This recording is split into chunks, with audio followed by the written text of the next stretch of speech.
Hi, இன்றைக்கி நான் hot and spicy Korean chicken flavour noodles தான் எடுத்திருக்கேன். இதோட ப்ரைஸ் வந்து பார்த்திங்கன்னா 49 ருபீஸ். இப்போது இந்த பேக்கெட்டை பிரித்து உள்ளே என்னென்ன இன்க்ரீடியன்ட்ஸ் இருக்குதுன்னு பார்க்கலாம். ஹாட் அண்ட் ஸ்பைசின்னு போட்டிருக்காங்க. எந்த அளவுக்கு ஸ்பைசியாக இருக்குதுன்னு தெரியல, ட்ரை பண்ணி பார்க்கலாம். உள்ளே வந்து நூடுல்ஸோடு சேர்த்து 2 பேக்கெட்ஸ் கொடுத்துருக்காங்க.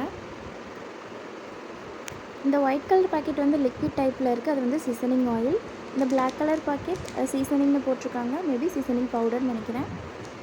நூடுல்ஸ் வந்து நார்மல் நூடுல்ஸ் மாதிரி இருக்குது. இப்போ வாங்க ட்ரை பண்ணலாம்.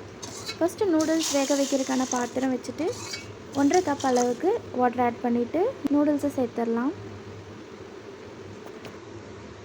நூடுல்ஸ் நல்லா குக் ஆகட்டும். நூடுல்ஸ் நல்லா குக் ஆனதுக்கப்புறமா தண்ணியை வடிச்சிட்டு நூடுல்ஸ் மட்டும் தனியாக எடுத்து வச்சுக்கலாம். நூடுல்ஸ் நல்லாவே வெந்திருக்கு. இப்போ வந்துட்டு அந்த சீசனிங் பவுடரையும் சீசனிங் ஆயிலையும் நம்ம இதில் ஆட் பண்ணிக்கலாம். ஃபர்ஸ்ட் நான் சீசனிங் பவுடர் ஆட் பண்ணுறேன்.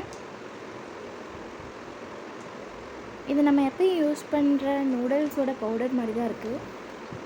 நெக்ஸ்ட்டு சீசனிங் ஆயில் ஆட் பண்ணிக்கலாம்.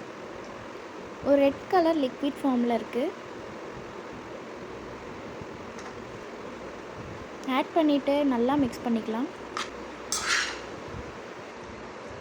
ஆட் பண்ணதுக்கப்புறமா நல்லா கலர்ஃபுல்லாக இருக்குது அண்ட் ஸ்பைசியாகவும் தான் இருக்குது.